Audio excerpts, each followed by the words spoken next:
What if the life you trusted the most was the one that took yours? In Italy, a country steeped in beauty and history, a hidden epidemic of violence against women has been unraveling beneath the surface. Two names, Pamela Mastropietro and Guilia Cecchettin, are now symbols of that dark truth. But their stories are far from over. Their deaths sparked a nationwide reckoning, one that challenges everything we thought we knew about trust, betrayal, and justice. On dim evenings across cities and small towns alike, candlelit vigils gather in quiet protest.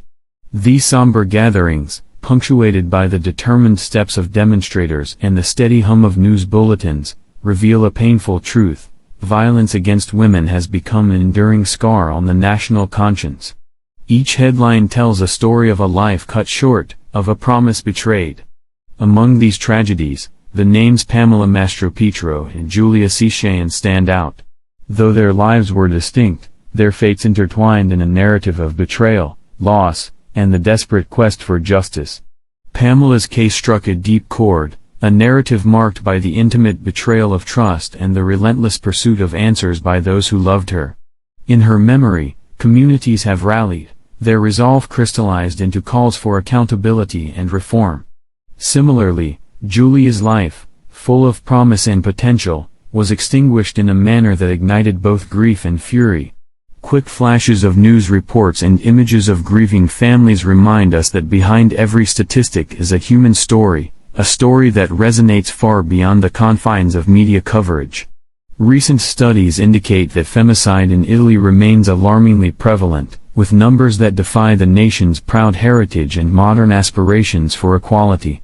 Sociologists and legal analysts have long warned that deep-seated cultural biases, combined with systemic failures in protecting vulnerable lives, have allowed this scourge to persist.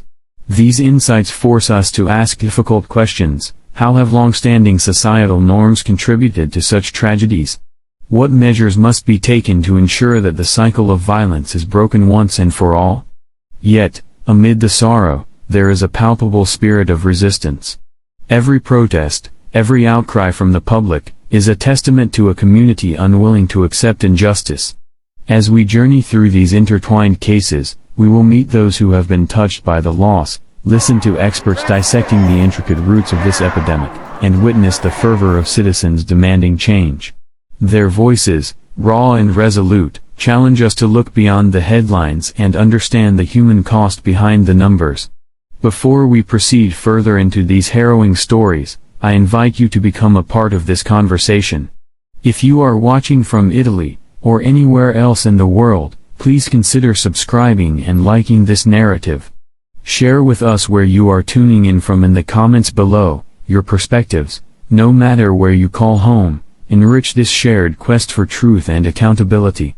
Your engagement is not only appreciated, it is essential in the fight to honor every life lost and to prevent future tragedies. The tragic story of Pamela Mastropietro is a tale not just of loss, but of the ripple effects that extend far beyond the walls of her life. A young woman, full of potential but shackled by the harsh realities of addiction, Pamela's life was one marked by moments of hope and deep, crushing despair. Her journey was one that teetered between rehabilitation and relapse, between the yearning for a future she could not grasp and the pull of the demons that held her captive. Born into a world where love was supposed to be her safety net, Pamela's childhood was far from easy. Her early years were filled with the quiet tension of a family struggling with its own burdens. From a young age, Pamela displayed a deep sensitivity, a quiet vulnerability that made her stand out in the crowd. But as adolescence crept in, so did the weight of her struggles. She turned to drugs, a temporary escape that soon became a defining force in her life.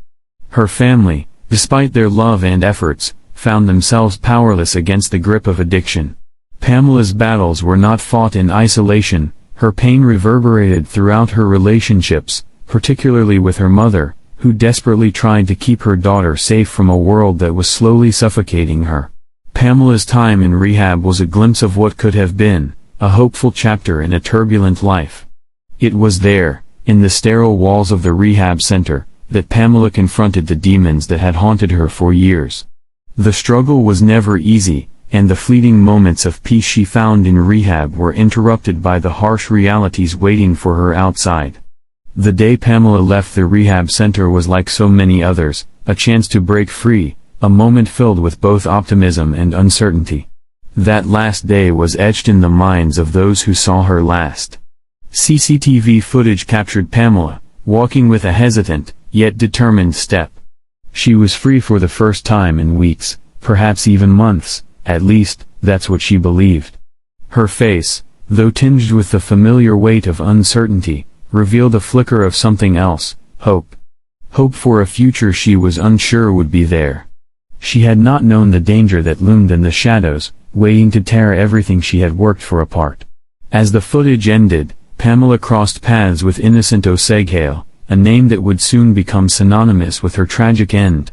What happened next was a tragedy that unfolded in a series of haunting decisions, each one leading her further into the darkness. Pamela's meeting with Cecchettin that day would prove to be fateful, though no one knew it at the time. The encounter seemed harmless, a chance meeting between two strangers, but it was the first step in a horrifying journey. Witnesses later described Pamela's interactions with Cecchettin, though none could fully understand the gravity of what was unfolding. There were those who remembered seeing her in the hours before her disappearance, an unfamiliar man by her side, a brief exchange of words, and then nothing.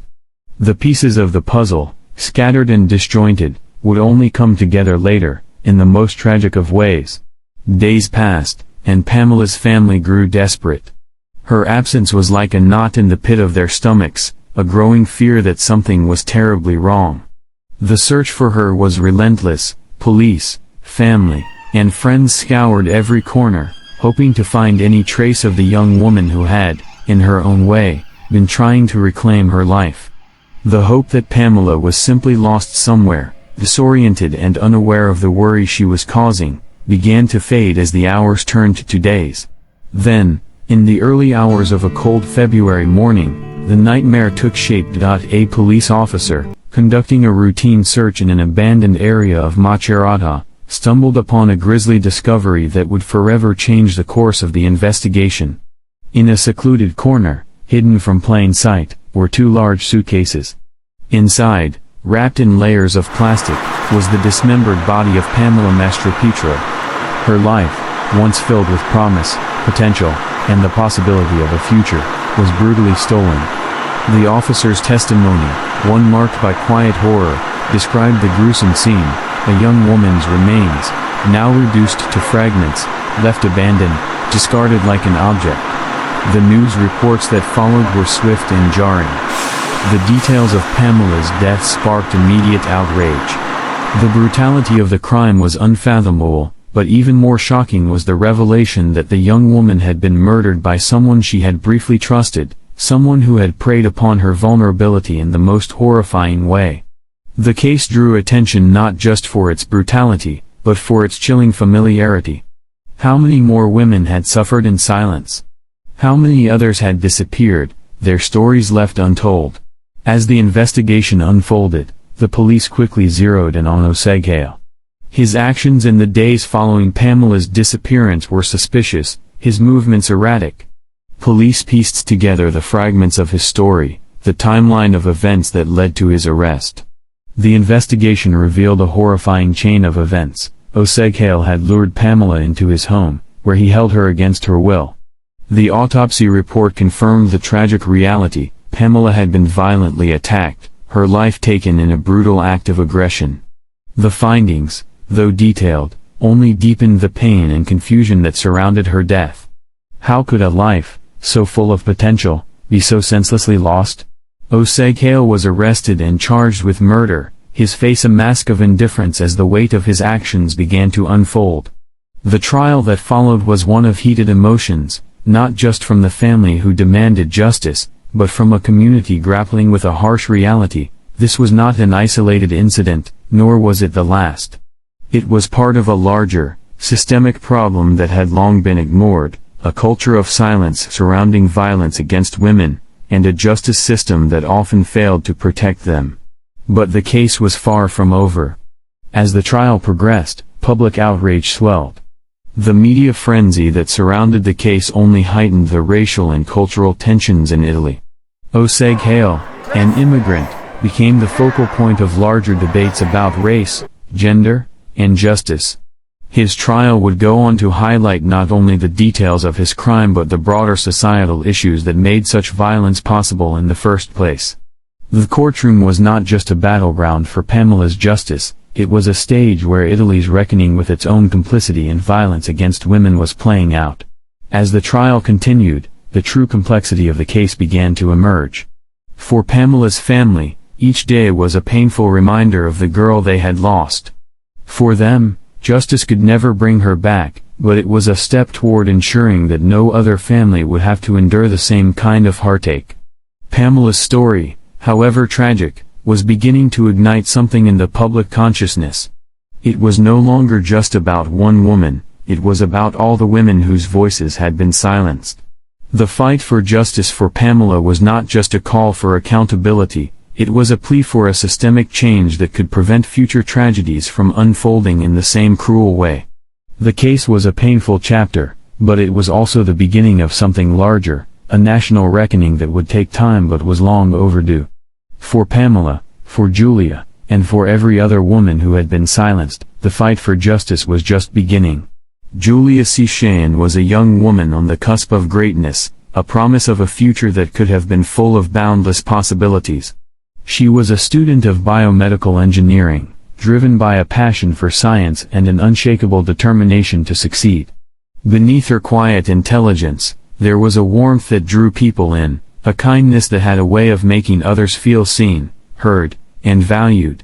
Her friends and family remembered her as someone who lit up the room with her laughter, who was always the first to offer help, whether it was an encouraging word or a hand when someone needed it.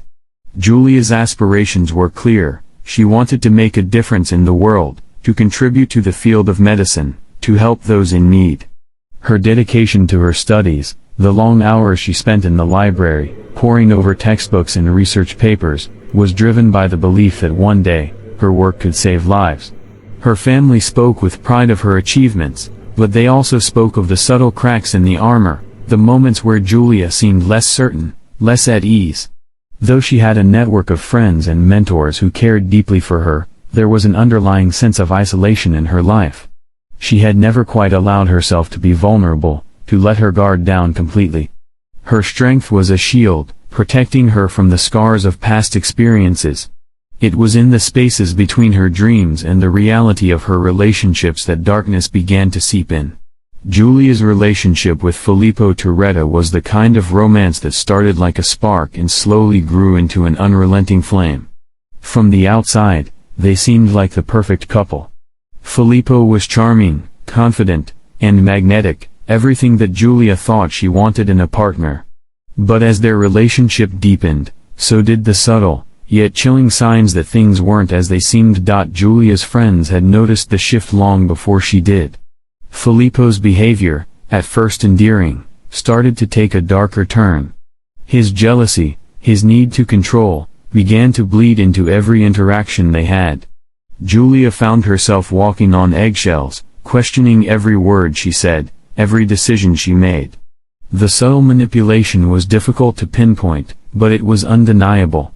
Filippo would make her feel guilty for spending time with friends, subtly erode her self-esteem, and try to isolate her from her family. He was always there, watching, hovering, controlling. Guilia, for her part, tried to brush it off. She loved him, after all, and believed in the possibility of change.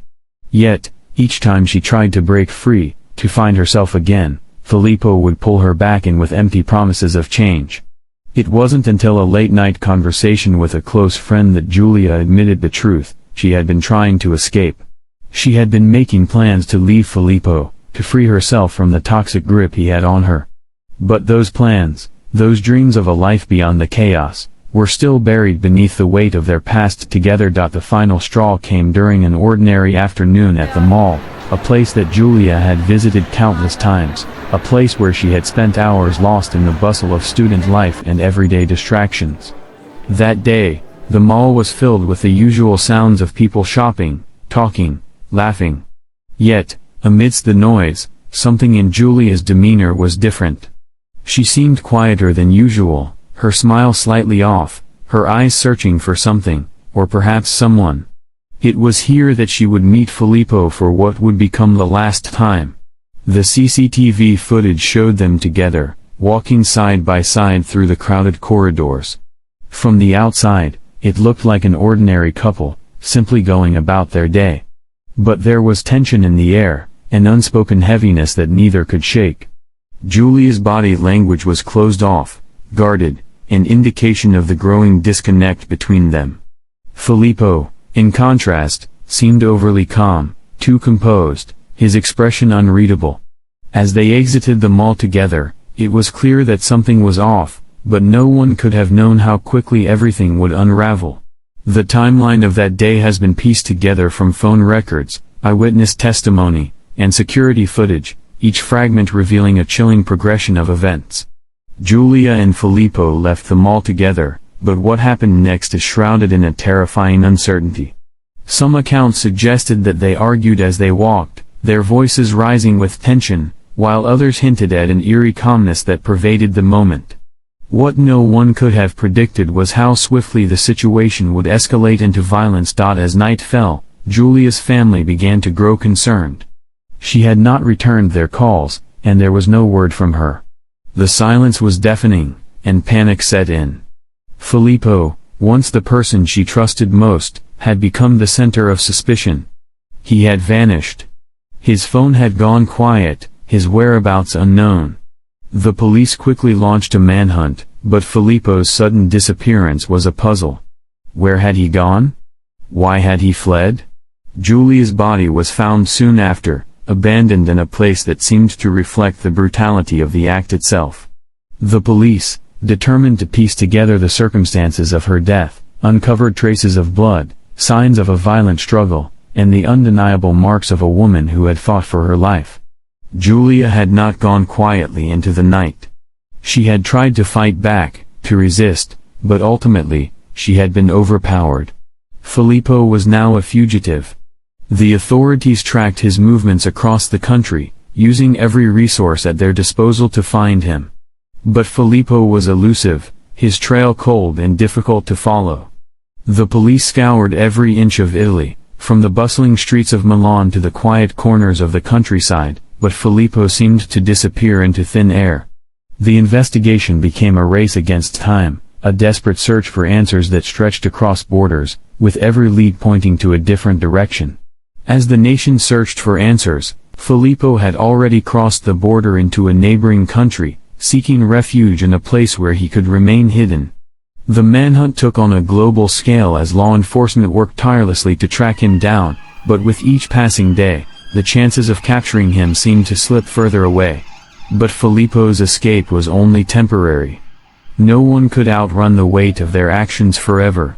And as the investigation continued, a picture of who Filippo truly was began to emerge, a man capable of violence, driven by his need for control, and unafraid to erase anyone who stood in his way. Giulia's family was left to grapple with an unbearable reality. Their daughter, their sister, their friend, lost to a tragedy that could have been prevented if only they had seen the signs earlier. If only someone had been able to intervene before it was too late. And as they held on to the hope that justice would one day be served, the question loomed large: how many more women would have to pay the price before the cycle of violence was finally broken? The search for Filippo Turetta was just beginning, but for Giulia, it was already too late. And in the silence that followed, the nation found itself at a crossroads, faced with the same question that had been asked so many times before: what will it take for the violence to stop? The search for Filippo Turetta dragged on for weeks, his presence elusive, like a shadow slipping through the cracks of the law. The authorities scoured border towns, but he seemed to always be one step ahead.